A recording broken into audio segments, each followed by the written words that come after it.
Bismillahirrahmanirrahim. Assalamu alaikum students. I welcome you all to lecture number 72 of mathematics for grade 9. Previous lecture में हमने 11.5 और 12.1 theorem solve की थी। आज हम स्टार्ट करेंगे 12.2 थ्योरम। ये 12.1 थ्योरम का रेसिप्रोकल है, उसका कन्वर्स है। ठीक है, स्टेटमेंट है any point equidistance from the end points of a line segment is on the right bisector of it. कोई पॉइंट जो कि किसी लाइन सेगमेंट की इक्वल डिस्टेंस पर हो, ये P कोई पॉइंट है, ये इस AB लाइन सेगमेंट के एंड पॉइंट से इक्वल डिस्टेंस पर है, मींस कि PA और PB इक्वल है। तो हमने ये शो करना है कि this point P is on the right bisector of AB। हम ये शो करेंगे कि दिस PR जो है this is the right bisector of AB। Right bisector के लिए कंडीशन क्या है कि यहाँ पर 90 के एंगल्स बनेंगे और ये मिड पॉइंट पर टच करेगा, यानी R मिड पॉइंट है और एंगल 1 और 2 90 के हैं। तो ये शो करने के लिए ये AB कोई लाइन सेगमेंट है and P is equidistance from the end points of AB, PA and PB are congruent. We need to prove that P is on the right bisector of AB. Construction P join P to R where R is the R is a point on AB. ठीक है, मतलब P से एक perpendicular draw कर ले AB पर, जो कि उस AB को पॉइंट R पर टच कर लेगा। ठीक है, जब आप परपेंडिकुलर ड्रॉ करेंगे तो यहाँ पर अब दो ट्राइंगल्स बन जाएंगे, PRA एंड PRB। उनकी करेस्पॉन्डेंस में PA और PB तो ऑलरेडी ये तो गिवन है कि कॉन्ग्रुएंट है, PR दोनों में कॉमन है। उसके अलावा 1 और 2 एंगल जो है ये हमने परपेंडिकुलर ड्रॉ किया है, तो परपेंडिकुलर की वजह से 1 और 2 एंगल 90 के हो गए। तो साइड, ये वाला साइड, ये वाला साइड और ये वाला एंगल, तो इन तीनों की वजह से ये SSS है, इसकी जगह SSA है, क्योंकि साइड, ये साइड और ये एंगल ये कॉन्ग्रुएंट है। तो इसी वजह से साइड एंगल साइड या साइड साइड एंगल की वजह से दोनों ट्राइंगल कॉन्ग्रुएंट हो जाएंगे। जब दोनों ट्राइंगल कॉन्ग्रुएंट हो गए तो इनके करेस्पॉन्डिंग साइड्स कॉन्ग्रुएंट होंगे। तो AR will be congruent to BR, AR और BR जो है वो कॉन्ग्रुएंट होंगे। ये AR और BR है, PR नहीं है, ये AR है यहाँ पर और इधर BR है। AR is congruent to BR corresponding sides of congruent triangle। इधर sides है, corresponding sides, angles नहीं है। इस लाइन में दो मिस्टेक्स है, इधर AR और BR है और इधर corresponding sides of congruent triangle। This implies that PR is the right bisector of AB। PR क्यों राइट बाइसेक्टर है? क्योंकि 1 और 2 90 का भी बन रहा है और AR और BR मीन्स के R मिड पॉइंट भी है।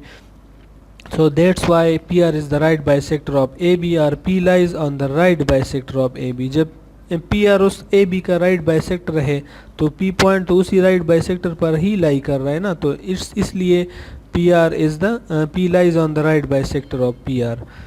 थ्योरम 12.3 में है कि the right bisector of the side of a triangle are concurrent। किसी ट्राइंगल के राइट बाइसेक्टर जो होते हैं वो कंकरेंट होते हैं। तो दो राइट बाइसेक्टर हम लेंगे और तीसरा कंस्ट्रक्ट करेंगे और उसको फिर शो करेंगे that is also a right bisector. Right bisector क्या होता है? लाइन के मिड पॉइंट पर, लाइन सेगमेंट के मिड पॉइंट पर परपेंडिकुलर होता है। तो हमारे पास एक ट्राइंगल ABC है और DO और EO उसके राइट बाइसेक्टर है, तो हम O को AC के अपोजिट AC के मिड पॉइंट F के साथ ज्वाइन कर लेंगे। देखिए DO and EO are the right bisector of AB and BC respectively and intersect each other at point O। Join O to F where F is the midpoint of AC। अब हमने show कि ये करना है कि the right bisector of the side AB, BC and AC of triangle are concurrent at O। Construction क्या है? Draw the right bisector AB, BC which intersect each other at O। Join O to A, B and C। O को आपने ABC के साथ join करना, ये blue dotted lines जो है ये कंस्ट्रक्शन है। जब O को आप इन सब के साथ ज्वाइन कर ले तो आपके साथ ये ट्राइंगल बनेंगे OA या AOB, BOC और COA या AOC, इस तरह के ट्राइंगल्स बनेंगे। AOB ट्राइंगल में देखिए O जो है राइट बाइसेक्टर पर लाई कर रहा है। यहाँ पर मैं आपको ये दिखा देता हूँ, ये AOB जो ट्राइंगल है AOB, इसमें ये O पॉइंट ए बी के राइट बाइसेक्टर पर लाई कर रहा है, सो ये इसके एंड पॉइंट से इक्वल डिस्टेंस पर होगा। पिछला थ्योरम हम इसमें यूज़ कर रहे हैं। Any point lies on the right bisector of a line segment is equidistance from its end point. O is equidistance from the end points A and B, so OA and OB are congruent। इसी तरह BOC triangle में O point right bisector पर लाई कर रहा है, सो O is equidistance from B and C, so OB is congruent to OC। तो हमारे पास ये है ऑलरेडी है कि OA is congruent to OB, और अब हमने शो किया कि OB is congruent to OC, तो OC और OA भी आपस में congruent हो जाएंगे। तो यहाँ पर आप देख लें, यही बात हमने लिखी है। O is lies on the right bisector of AB, this is given, so AO या OA is congruent to BO because point on the right bisector of line segment is equidistant from the end points। अभी मैंने आपको बता दिया। Similarly इस दूसरे triangle में ये भी अभी मैंने आपको बताया था कि उसमें OB और OC congruent होंगे क्योंकि O उसके राइट बाइसेक्टर पर लाई कर रहा है। सो इन दोनों से देखिए दोनों BO के congruent है ना, तो AO और CO भी आपस में congruent हो जाएंगे। It means O is on the right bisector of AC। जब AO और C और congruent होंगे ना, तो इसका मतलब है कि O जो है AC के राइट बाइसेक्टर पर लाई कर रहा है। O lies on all the right bisector of AB, AB, BC and CA। O point जो है ट्राइंगल ABC के हर साइड के राइट बाइसेक्टर पर लाई कर रहा है। इट मीन्स कि ये O पॉइंट सब में कॉमन है। इट मीन्स कि this O point is the point of concurrency of the right bisector of triangle ABC। So O lies on all the right bisector of AB, BC and CA, hence the right bisector of three side of triangle are concurrent at point O। ठीक है, next जो है 12.4 theorem है, उसमें any point on the bisector of an angle is equidistant from its arms। कोई point जो किसी angle के बाइसेक्टर पर लाई कर रहा हो, ये एंगल है AOB, ये OM इसका बाइसेक्टर है, इस OM पर कोई पॉइंट P है, इसके बाइसेक्टर पर लाई कर रहा है। हमने ये शो करना है कि this point P is equidistance from it's arms. Arms जो है इस एंगल के आर्म एक OB है, एक OA है।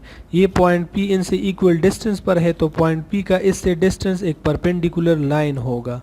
ये परपेंडिकुलर और ये परपेंडिकुलर, तो PR एंड PQ हमने शो करना है कि these are equal, these are congruent.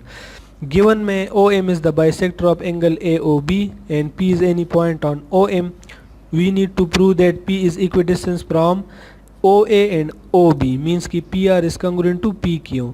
Construction आप जो है ड्रॉ कर ली, P से AB पर एक perpendicular PR and PQ perpendicular on OB, तो इसमें ये दो ट्राइंगल बनेंगे OPQ और OPR। अब इन दोनों में अगर आप देखें OPQ और OPR में हमने तो PR और PQ को कॉन्ग्रुएंट शो करना है।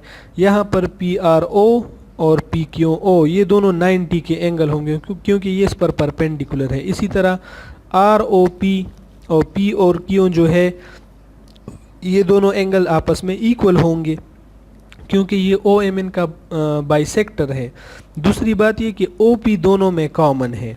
अब OP जो है इनके राइट ट्राइंगल का हाइपोटेन्यूज है, तो ये हाइपोटेन्यूज हो गया और उसमें ये एंगल और ये एंगल हो गया, तो मीन्स कि एक साइड और ये दो एंगल जो है उसमें कॉन्ग्रुएंट हो गए। तो यहाँ पर आप देख ले PRO POQ में POR और POQ वो गिवन है क्योंकि वो बाइसेक्टर है ना, वो M जो है OP उसका बाइसेक्टर है उस एंगल का, तो इसलिए ये दोनों इक्वल होंगे। PQO और PRO दोनों राइट एंगल्स है, परपेंडिकुलर होने की वजह से PO दोनों में कॉमन है, तो एंगल साइड की वजह से दोनों ट्राइंगल कॉन्ग्रुएंट हो जाएंगे। So congruent corresponding parts of congruent triangles are congruent, so PR and PQ are congruent. This mean that P is equidistance from the arms of angle AOB, यानी BA और BC से जो वो point P है वो equal distance पर होगा। तो ये इंतहाई सिंपल जो है वो थ्योरम्स है, आसान छोटे छोटे थ्योरम्स है। ये 12.5 थ्योरम जो है वो इसी थ्योरम का कन्वर्स है। ठीक है, इसमें जो गिवन है वो 12.4 में रिक्वायर्ड था और 12.4 में जो गिवन है वो इसमें रिक्वायर्ड है। तो ये सारे इंतहाई आसान जो है थ्योरम्स है, इसमें कोई मुश्किल नहीं है। नेक्स्ट लेक्चर में हम ये 12.5 और 12.6 पढ़ेंगे और फिर उसके बाद इसके जो MCQs है वो डिस्कस करेंगे, मल्टीपल चॉइस क्वेश्चन इसमें डिस्कस करेंगे। आपने इन दोनों तीनों थ्योरम्स की, अभी हमने 3 थ्योरम्स डिस्कस किए, 12.2, 12.3 एंड 12.4। तो इन तीनों की आपने प्रैक्टिस करनी है ज़्यादा से ज़्यादा, और तब तक के लिए अपना ढेर सारा ख्याल रखिएगा। अल्लाह हाफिज़।